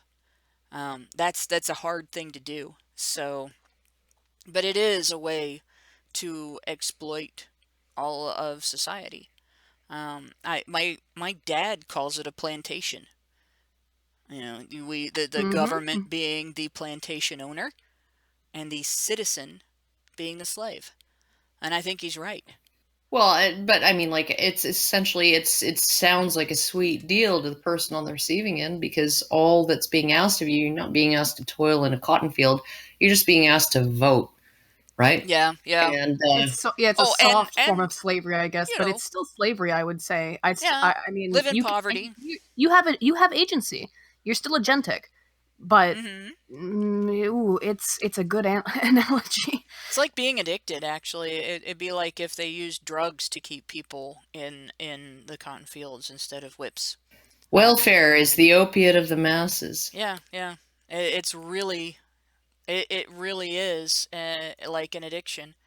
And it really is pushed the same way an addiction is pushed, both through persuasive means and fear. And I just like it's having been in that system myself, not to the degree that single moms end up where everything is paid for, but I've had insurance through it, and for short periods of time I've had food stamps through it, and they work their hardest to intimidate you out of leaving. It is unreal when you go in there, especially if you're female. In fact, I was advised to divorce my husband so that I could continue receiving benefits. It's That's that bad disgusting. and that blatant. Uh, That's so weird. Like, yeah. that's the opposite of my experience here in Canada, because I was on welfare for about 6 weeks, and well, we were briefly on welfare for about 3 weeks. My ex and I, just after my daughter was born, um, and it was because his unemployment checks were being garnished to the tune of 80% by his ex-wife to pay child support that he actually didn't owe. But because somebody at the child support agency office was dyslexic and kept getting the file numbers garbled, which was really infuriating. So we had this new baby, and it's Christmas, and his unemployment insurance check is 20% of what it would have been, and that's what we get to live on for a month. 270 some dollars over the course of over the course of 2 weeks, right, with 4 people and 2 extras on the way, because the boys are coming, the stepsons are coming to visit, right? And so we went to the welfare office, and the woman there got us everything we were entitled to, including we were entitled to, because we had a new baby, entitled to all kinds of other things like money for a crib and money. We already had a crib, but the woman was very helpful. She got us. She was just like, "You've just fucking had some shit luck. Here, let me get you everything I can get for you, right? Because I know you're not going to be back here." And same when I went in and I got I went off work on medical leave, and my unemployment insurance for medical leave was not enough to cover, even like, it was way less than welfare, because none of my tips counted as actual earnings in the system, right? So they were not insured. So essentially I went from 3/4 of my earnings being tips to earning 2/3 of the 1/4 of my earnings that was wage. So they gave me a welfare top up for 6 weeks, and they were super helpful too, because they looked at my record. I've been self-supporting for 20 years or more, and like, I'm desperate to just get out of the situation that I'm in so that I can get back into a job, right? And so they were like super, super helpful. And they actually looked at the people who time their babies perfectly every 3 years. So they're in there in the office to pick up their check, and they have like a baby in the stroller that's a couple months old, and then they have a 3-year-old, and they have a 6-year-old, and then they have a 9-year-old with them, right? Because they planned out those babies. Because when your kid hits 3 years old, you have to start looking for work. Otherwise, you can't stay on welfare, right? So they just have another baby. And they were not very helpful with those. people. They were not very enthusiastic about those people. Yeah, it's just it's the opposite here.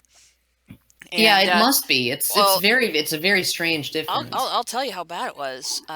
The one time I went in there, I sat and was sitting in the little waiting area, and it's cubicle hell in there, right? It's like this cubicle maze that has no end.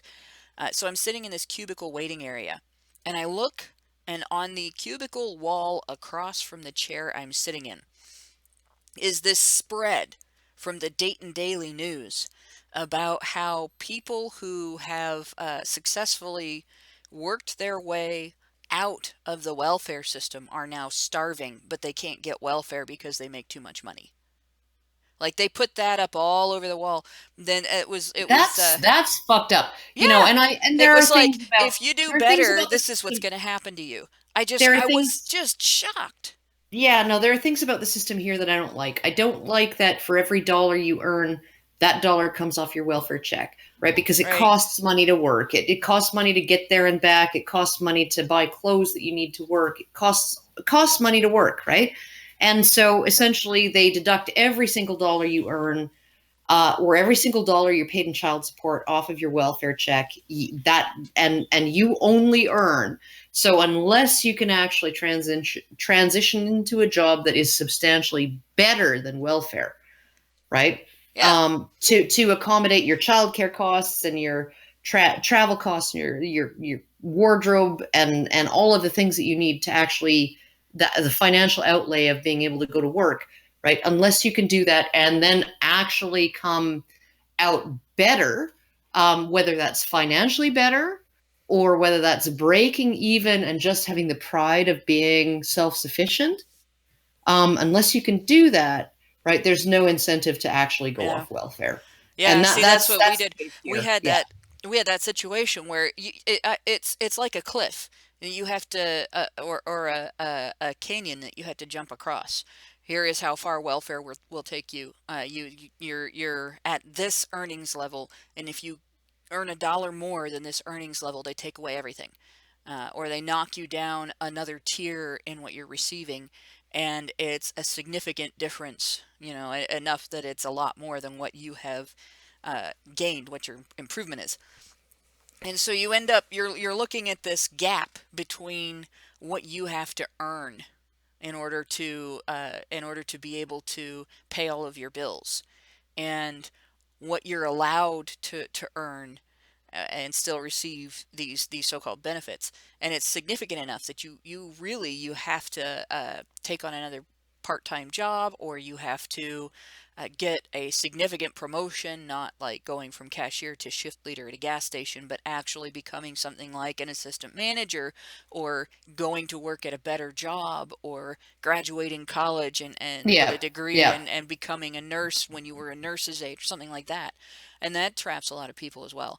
But we could talk about this all night, and this would actually be a good topic for another show, because the situation really damages people's not just ability but incentive to try to get out of the welfare system. Yeah. But in any case, I'm going to go on with the rest of the super chats. Joey Jojo gave us $2 and asked if the Badgers are afraid of being replaced by robots. I would be terrified of a robot that was made to replace me. Oh, I'm Especially if it was programmed. Like, don't program any part of my early adulthood into it, or it'll kill everybody. I want to ask Joey Jojo, what makes you think that we're not actually robots? Oh, I get accused by feminists all the time of being a bot, so that's actually a good question. X-Files music. Yes, or Twilight Zone music. You never know. Lloyd Franklin gives us £5 and says, "Stop saying right, Karen. I can't drink any more shots. I can barely stand up now." Oh, Right. Lloyd, it sounds like you're a victim of your own choices. So we have... You chose to play that drinking game, you fucker. Right? Yep. Then we have 2 from Xeranx. Xeranx gave us $5 and says, "Probably the last stream of the year, so here you go. Thanks, Badgers." And I would like to thank Xeranx, who also gave us $20 and says, at Hannah, regarding encouragement to divorce for welfare, are people openly showing their contempt for families when they scoff at the family values tag of rep track record Republicans? I'm guessing despite the Republican track record at encouraging said values. I think there's a degree to which they do, simply because you have there's been some hypocrisy among some serious hypocrisy among the politicians who are doing it, and that's not to say leadership necessarily, but specific politicians have been really bad about that. And then there's also been some issues of they have a positive idea, but the execution is bad.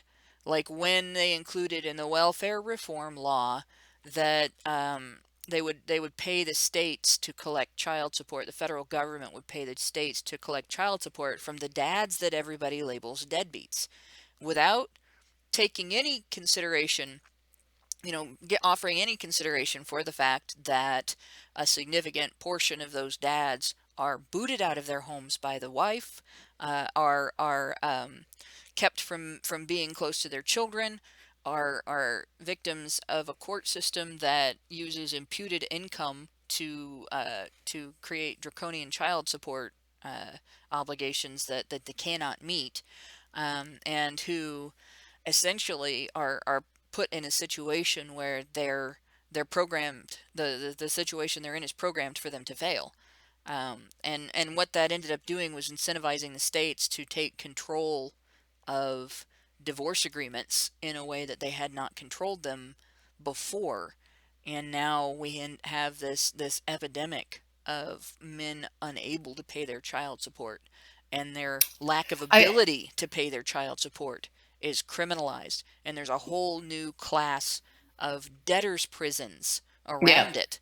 yeah. So And I want to that I want to that was also not this is not to say that Republicans are not the family values party, but that execution of that oh yeah, value no, is it's really dysfunctional and really counterproductive. and what's the most frustrating about it is like Dave Foley, who was the lead actor on the show News Radio with Phil Hartman before he was killed by his wife. Um, he would be considered under the law in Canada to be a deadbeat dad, right? Because his child support and alimony were assigned when that show was essentially in the top five sitcoms on TV, on network TV, and he she divorced him at that point, and that's the level at which it was set. So it doesn't matter. He can pay $8,000 in a month, $12,000, $21,000 in a month. But his alimony and child support, if I recall, is set at $28,000 per month. And the fact that he cannot pay it in full every month means he is, under Canadian law, a deadbeat. And he was unable to actually set foot on Canadian soil for years because he would have been immediately arrested and incarcerated indefinitely until he came up with the over $500,000 he owed her in back child support, because the show was canceled, and he's not earning as much as he was when he was the lead actor in a hit show. But he could, so he must, right? I think the same thing Because happens. he has before, so he must, and then that's the Ontario system, right? The different provinces have different systems. BC would never, British Columbia would never actually do that because they would be like, yeah, his circumstances have changed, and so we're gonna scale this down because if you're still married to the woman and still living with her, her income, her standard of living would have suffered a hit if they were still married. But yeah, and she would have to show that he was intentionally avoiding earning money. But yeah, Ontario is still lagging behind, and lots of states are still lagging behind. And the federal government in the U.S. Gives them dollar for dollar kickbacks. Yes, this is where legal reform needs to take the form of recognizing the individual's autonomy. Divorces are shit. I will say that. It's a horrible thing for a family to go through. It's horrible for both sexes. It's horrible for the children. It's horrible for the extended family, and it's horrible for the friends. But the people involved in the divorce are responsible for the divorce. They are getting divorced because they failed at their relationship. And it may be that one side failed more than the other, but it should be first and foremost on the divorcing couple to make an agreement and live by it. And I think if the state stepped back and only got involved when there were extenuating circumstances that made it impossible or extremely unfair in terms of bargaining power, so that the divorcing couple would not be able to come to an agreement and live by that agreement. I think that the state should just step back and let men and women who are getting divorced decide for themselves. Like the default could be if they don't make a different decision and they say, we want to go with the state's default, 50-50 shared parenting, no setup for child support. That if they want there to be a setup for child support, they got to come up with it themselves. And I honestly think that would be the best route to go. And that would solve quite a bit of problems. It would certainly change the incentives and the disincentives involved. Yeah, and I don't think that the federal government should be paying the states to collect child support. I think that should be on the states. Oh, if they're going to yeah. collect child support, this is something that a divorce is just like a marriage. It's a contract. You are creating a contract. You sign that contract. Anything that you deviate from that contract on should be considered breach of contract. That's it. All this criminalizing of failure to live up to a divorce and the state deciding what your contract is going to be, all it has done is create a higher degree of damage in divorces. And I don't know how soon we would be able to get society to adopt that type of reform, but it would definitely be a wise thing for the movement to advocate for. I'm going to read the last two super chats. Here we have Hopsh27 gave us $2 and said, "Thank you, ladies, for what you do." And I wanted to say thanks back. Thanks all of you for listening to us, because without our listeners and without our patrons, we wouldn't be able to do this. Xeranx gave us $5 and said, "Is there any way to raise constitutionality arguments regarding divorce and or alimony and child support?"